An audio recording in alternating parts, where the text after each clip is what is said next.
intervention regarding grammar or the formation of questions while answering. And the solution for this is absolute motivation. Motivating and encouraging them to speak something. And the second one is impermeable to logic or language. As the student comes with different software, the thing is, hidden agenda is marks. So, and to settle this, again, motivation. So the students only care about the grades, that's what you're saying, about the marks. Yes. And so what's the consequence in the classroom? And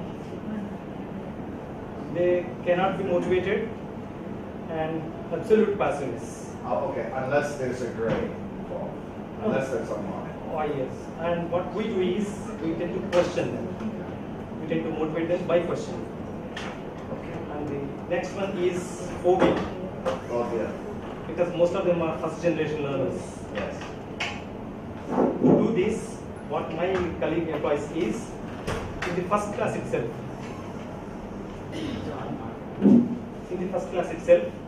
he asked one of the students to stand and asks the question, what's your name?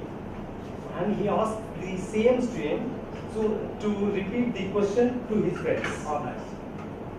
In the meanwhile, what happens is, in the class of 40, a student who doesn't listen to anything listens to the same question 40 times.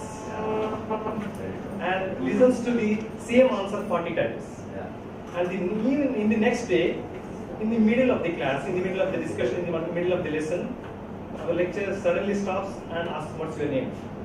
He immediately answers, my name is so-and-so. This is what one of my friends employ. One of my friends employ this same strategy. And the next one is lack of confidence. This is again has to deal with some inculcating confidence in them. Inculcating confidence. And time factor, burden of syllabus. Okay, let's stop there. Let's stop there. All right, Thank you, sir. very nice. Okay. So, being a Telugu medium college, so all the students they feel nervous in speaking using English language.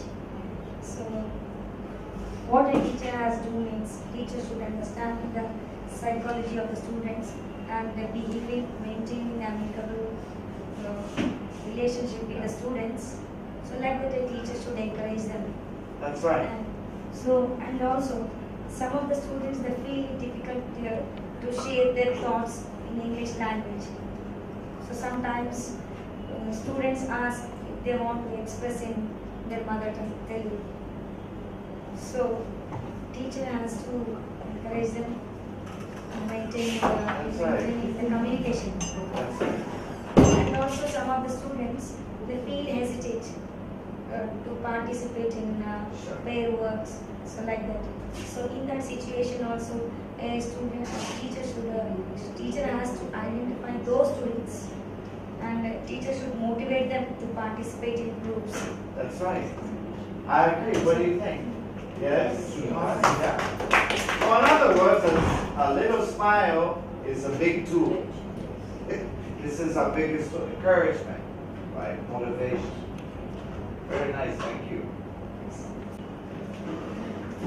Our group has identified so many problems, so many challenges. Challenges, right? We're positive. Something positive. One of the most persistent challenges that we face in the classroom is resistance of students towards learning. Horrible resistance. A total resistance towards learning is the biggest challenge. And sometimes it's very passive, right? It can be passive. Yeah. That It's not necessarily aggressive resistance. It's passive, right? Yeah. Sometimes. Yeah. That includes both psychological and sociological and so many such aspects, so many such factors. So resistance is the biggest problem, biggest challenge that we face in the classroom. Yes. Professor Spencer, even after 150 years or so, probably 200 years of existence of English in this country, it is still plaguing, it is still dogging the majority of our learners in this country. And so many factors are responsible for that. So one of that is resistance. Resistance has so many implications, as I just said. I just hinted, psychological, sociological, economic, so many systems. Cultural, yeah, particularly cultural. As somebody said, MTI, mother tongue influence, this and that. What not, so many. Yes. So that is one. Then non-focusing on learning. Of course, this also goes into that. Then diversified interests of the student. Diversified interests of the student. Okay. Some of them they don't want it, the group or the subject, but because of some force or some other factor they would have taken up. So like this. Then disturbing conditions at home impacting the learner in the classroom. Disturbing conditions. They account to a large extent. Then as somebody said, lack of textbooks, we have also identified. Lack of communication, confidence in the learner. There's another So factor. that's a common one, the confidence, motivation. Nervousness, inhibition, and a lack of motivation on the part of learner. Then we don't need it attitude. That is another, of course, as I said, resistance of students. Then cultural barriers. These are some of the challenges our group has identified. Okay, let's move to what's the solution for Solutions one? also, yes. Just for one. Solution. Most important solution that might go into that is conduct of bridge courses. Bridge courses in the beginning of the semester work or class work. In the beginning of the academic year. Yeah, Remedial exactly. classes are bridge courses, focusing on some of the very basics of language and structures. That might go well. Professor Spencer, my experience is for the last 2 years, I have been working with the rural students in the rural areas. Prior to that, I was working with an engineering college. What I am doing is now, the last 2 years, when I enter the class, for the first 5 minutes, in every class, for the first 5 minutes, I take up some interaction in English. Okay. Hello, good morning, how are you? Fine. Have you taken breakfast? Yes, I have taken breakfast. Have you taken a bath? Yes, I have taken a bath. What are you studying? I am studying first BA. Where are you sitting now? I am sitting in the classroom. How do you go to college? I go to college on foot. Like this, for the last 2 years, I could able to achieve some English in the students by taking up this kind of interactive session, this kind of practice. I am now very happy. A girl or a boy who has never opened the mouth in English is now asking me if they happen to see me elsewhere. Sir, how are you? Yeah. Very nice. All right. At least that I could inspire, that I could achieve. Very nice. So again, it's creating that environment, I think, for students to use the language, to take risks, supporting them. And it can be even little baby steps. You see what I mean? Little steps. But that success tastes good. So even a small success, we can then build off that success. All right, thank you very much. What about? Most of the students in government colleges, they have a lot of inhibitions, especially the girl students. They would not like to open their mouths, fear of being ridiculed by classmates. Yes. So the students who speak are mostly boys. Oh, that's not good, right? And just 1 or 2 girls mostly. So what we are doing in the class is that we ask them to talk about themselves Good. in the beginning. Just 1 or 2 minutes, not more than that. Then one more problem that we have noticed is that the students, they lack vocabulary. So for the vocabulary part, one of our group members suggested that she actually used it. That is asking the students to make 3-letter words, Good. like 23-letter words. And the next week, 24-letter words. So in that way, they were able to pick up new vocabulary. At least they were able to gather the vocabulary. Yes. And she was surprised to find that even she did not knew some of the words. Very So nice. these are just the initial steps. Okay. And other problems? Yeah. Well, let's stop there. A lot of challenges, right? So we're going to look at some principles. After tea, we'll look at some principles. And then we're going to jump right into some activities to see what we can do. But the very first, and to me the most important strategy here is this idea of write, think, pair, share. Always have the students prepare on paper individually, then practice, then share. You see? Because then, and especially if you have a recorder, each time it can be someone new. Yes. You see what I mean? So let's say if you have differentiated classroom, maybe you're the brilliant one, she's very inhibited. But if you write it down for her, even she, if she's very inhibited, has low skill, she can still feel good to read what you wrote. You see what I mean? And that way I can affirm her that she can be successful. You see what I mean? So what I want to avoid is, although I think it's great sometimes to have a spontaneous conversation when it's just how are you, you know, this sort of chat. But if you're asking them a question that requires any kind of thought or thinking, let them write it down, practice, and then they begin to share as a group, right? Yeah, so that's the big, to me, it's the big principle, is allow students time, multiple opportunities to prepare. With communicative language teaching, we've always emphasized spontaneity. But spontaneity for a large class, it's always the same three, probably boys, right? So we want to encourage more participation, especially from the girls, from the shyer students. So I want to move, not to eliminate spontaneous conversations, but emphasize also thoughtful ones. Because especially at the university level, we want to begin this sort of thoughtfulness, right?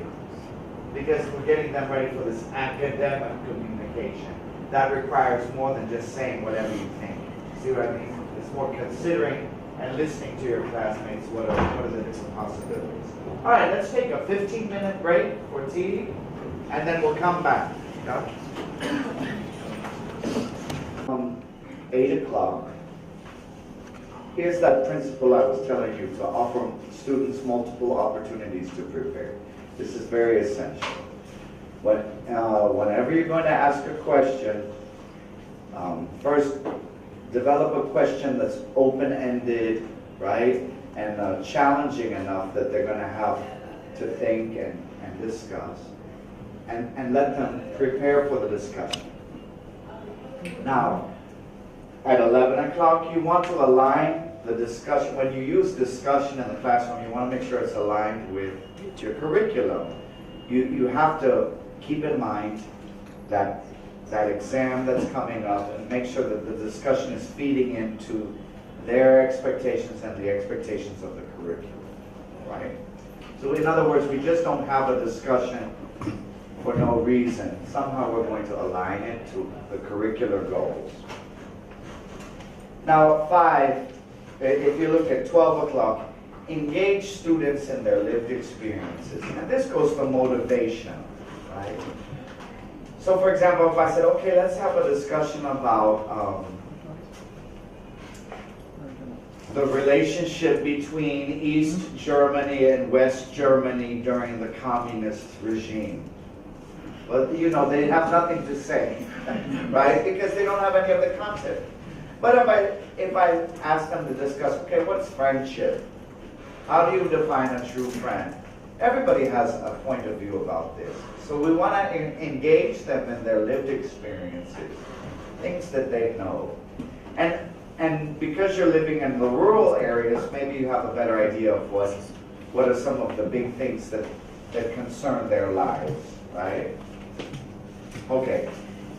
When we have a discussion, I think too often we frame the discussion as a debate with a winner and a loser. So when we're having a discussion in the classroom, that's one type of discussion we might have as a debate. But we also want to promote this idea that part of the reason why we have a discussion is to learn from other people. So there's not necessarily a winner or a loser. There's a multitude of opinions, and because we live in a tolerant society, we're in an institution of higher education, we have to be comfortable with different opinions and valuing different opinions. Okay, if you look at 5 o'clock, focus on meaning, value active listening. The discussion by its nature is a fluency activity. So we're not going to intervene to correct unless we have an issue of comprehension. All right? We'll focus on meaning, value listening. And finally, this is very difficult because the students are used to a more vertical, more traditional form of education, is that not only do we want to have the discussion between the teacher and the student, but we want to move to having the discussion between students and students, all right? And creating that social interaction where students are using the language for authentic purposes. So a discussion is an authentic purpose, all right, between students. Now I agree that there's a lot of resistance in the classroom, whether it's post-secondary or K through 12. And very early on in their schooling career, students learn that if the teacher asks a question, all you have to do is be silent. And eventually the teacher will answer his own question. Yes? If I ask a question and nobody answers, what will I do? I'll answer it, right? We do it all the time, out of impatience, right? So students learn how to, they're very smart. You know, what's the strategy? Say nothing, right? Say nothing, and eventually the teacher will compensate for whatever I don't do, right? So we want to move away from that passivity, right? We want to move them away from that passivity because we know that they have to take those risks and participate if they're going to develop not only the speaking skills, the listening skills, reading, writing skills. It requires active participation. Okay, do you have any questions about this chart?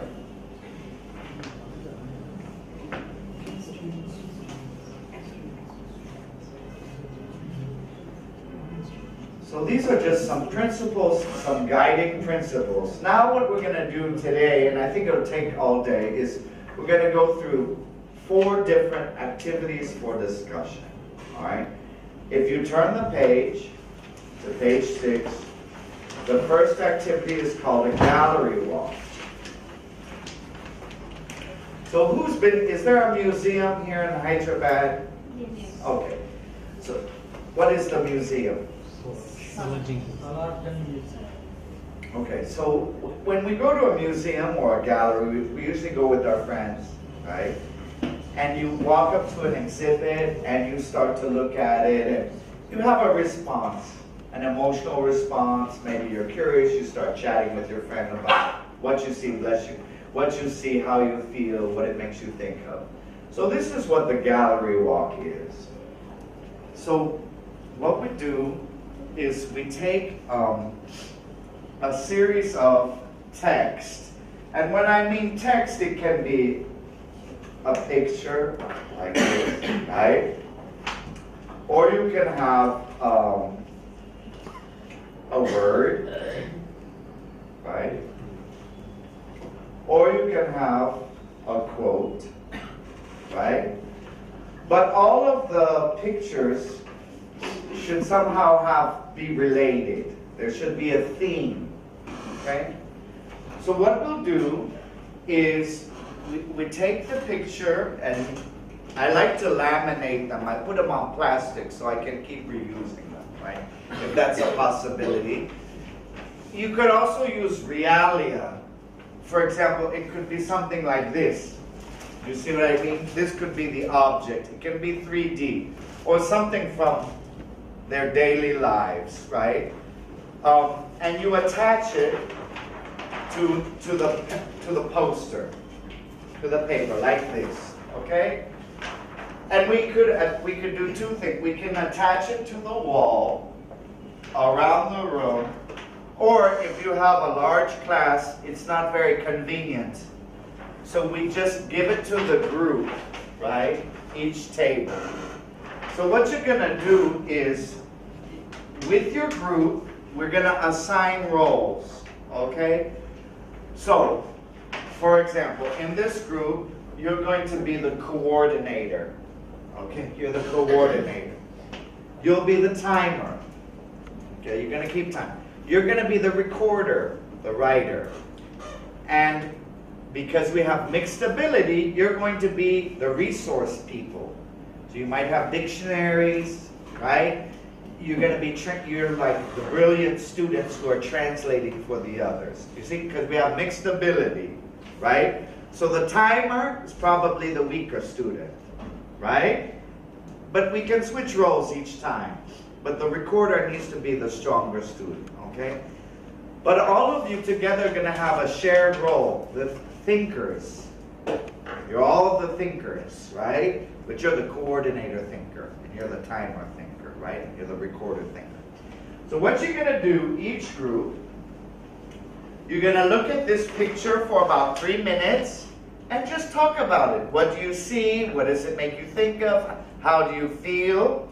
And the recorder is going to use a marker, or it can be one of these colored markers, right? And you're going to write your ideas. You can describe what you see. You can describe what you feel. You can write a question. It's up to you. You see what I mean? It's open. It's a brainstorming activity. After, let's say, 3 minutes, either the posters could be on the wall and the students move, or if you have a large classroom, the coordinator is going to stand up and take it to the next group and around the circle like this, okay? So we'll repeat this 5 times.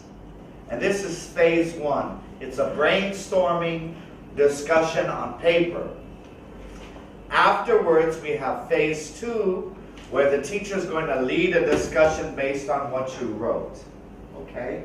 So it's phase 1, phase 2. The initial phase is just a brainstorming activity.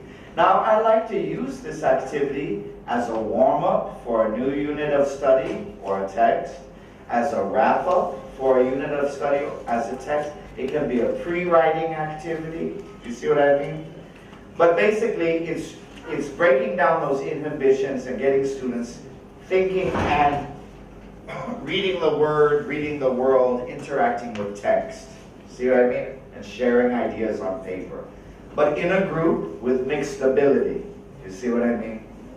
So you have to think a little bit about the groups that you assign, and you want to have a mixed ability, so it's not all the brilliant students together and all the weak students together. You want to spread them out so that you have even distribution.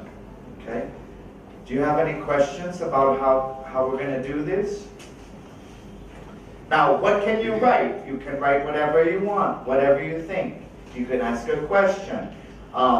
With some of your students, because you know, if they're very dependent on first language, if they write something in Hindi, that's okay, or if they write something in first language, that's fine, right? The teacher will intervene in the phase 2.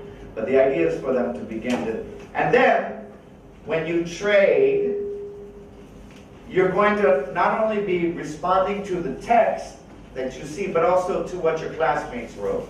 You see what I mean? So you're building off of this, it's a running discussion on paper. Okay, do you have any questions so far? Yes? Professor Spencer, most of our students, most of the times do the gallery walk.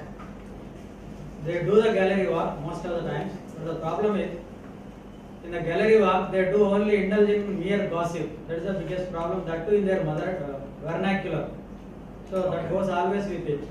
Gallery walks they do, but it is always gossip, mere gossip. Oh, that's great. So you're already doing gallery. Well, what I would suggest then is to make it shorter. So don't allow them too much time per poster, right? And emphasize more phase 2, when the teacher begins asking the probing questions. So let's try that then. What we're going to do is we'll have the timer. Okay, what I'm going to ask you to do Let's see how that goes. This is what I would do. I'd shorten the amount of time per poster and then emphasize phase 2. Can it also be a guided thing? I mean, some students to take part. Yes, you could scaffold it. You could scaffold it even more, or about this, if you wanted to give them, let's say you're practicing question formation. Write 3 questions about this picture. Write 10 adjectives you see. Make 3 statements. Create 3 slogans, or create a slogan to go with this image or text. Yeah, I think you could do all of those so things. That the objective is fulfilled. What, as a teacher, I can get it from. Yes, I mean, you can give them very specific goals Task. out of the gallery walk. It's flexible in that way. You see what I mean? I think 2 is, the question is, I think what you're saying is, when you use communicative activities, how do you keep the students focused on task, right? Okay, so if we say at the beginning of the gallery walk, this is leading to an essay, this is the preparation for a composition. In other words, this is the collaborative brainstorming, pre-writing, and at the end, we're going to have a composition. Maybe that will keep them more focused. But this is a good point. All right, let's do this. Any other question or comment? Okay, I'd like the coordinators to come to the front and I'd like you to select one of these pictures, okay? The coordinator is going to choose one, take a poster and the sticky tack, okay? So each decide who your coordinator is and come and get your things, and then when everybody's seated and ready, we're just going to do it for, let's say, 2 minutes each. All right? All right, come on and get your stuff. Okay, don't forget your poster. And also your sticky blue tack.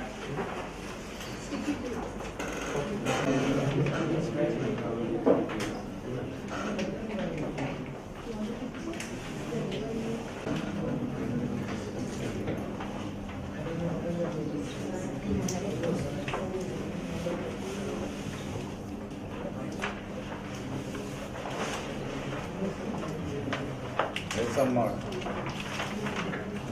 Okay, pick one of these.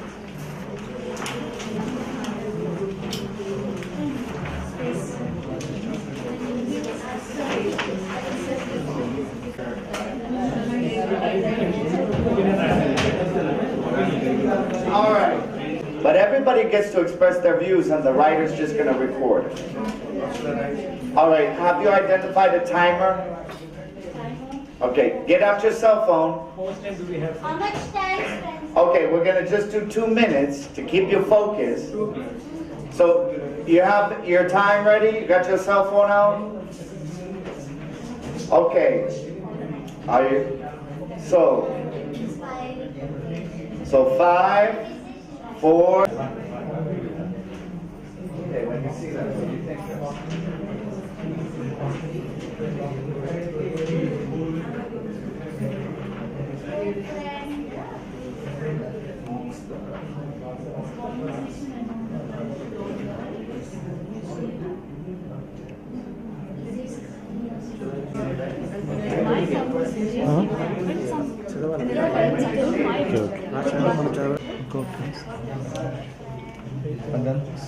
All right, let's finish that idea. And now, the coordinator, take the picture and go follow the clockwise. Take it to the next group. Follow the clock. Okay. All the teams need to write their comments on this, no?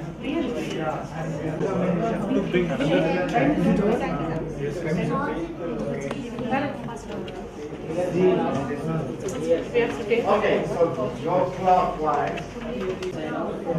And the man gives to you. Perseverance. Students Okay, you put it on the table. goes before the and after the first year. Alright. And then it's going to Other come. also.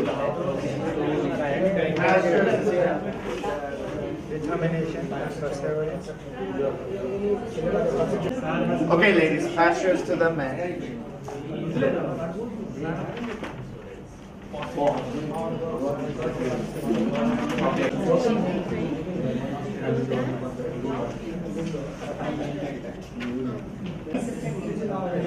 It's a quotation.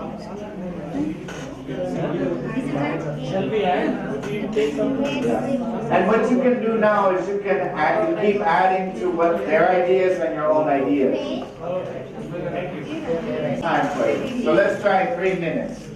Alright, so the time, and you can respond to what they want. Or write new ideas.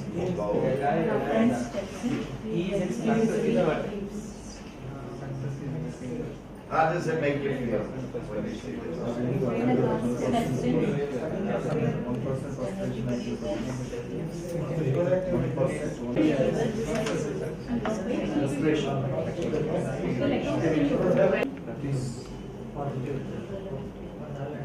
Okay, you can also write how you feel when you see it.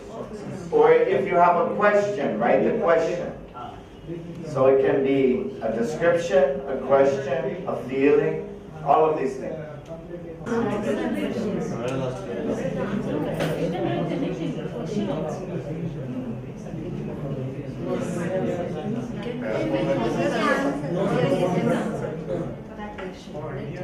Okay, 1 more minute. 1 more minute.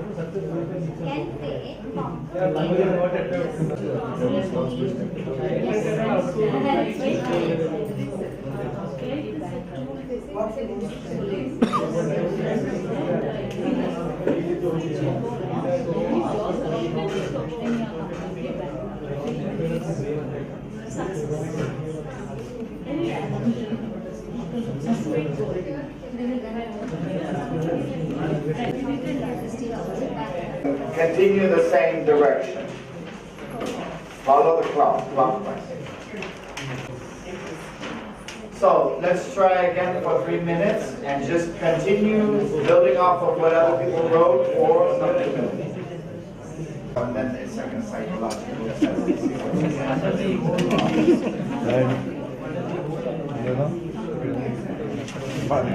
Yeah. They want to see that. But yeah, it's interpreted. Okay. Share your emotions.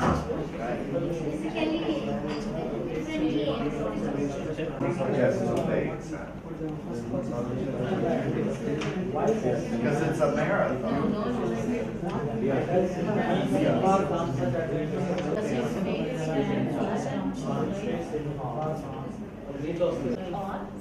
It's a wonderful photograph where we can see the leg of others. Just appreciate photograph. Now we're going to shorten these a little bit because it's getting fuller. So write your idea.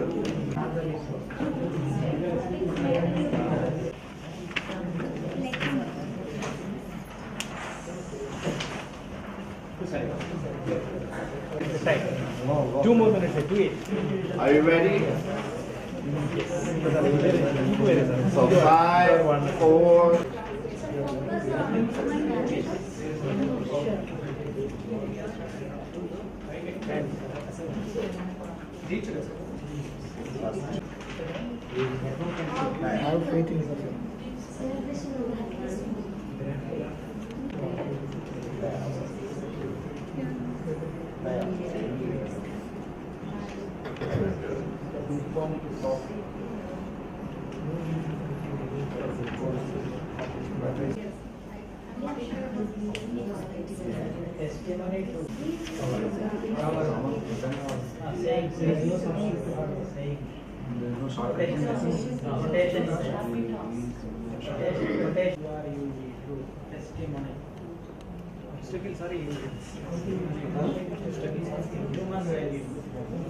Okay.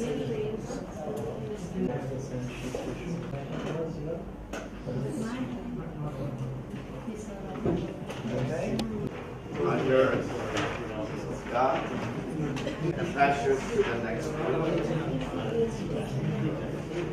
Okay. So to the ladies, what they wrote. Yeah. You can delete that part. Do what you feel. Okay, now, when you're ready, closer to the wall.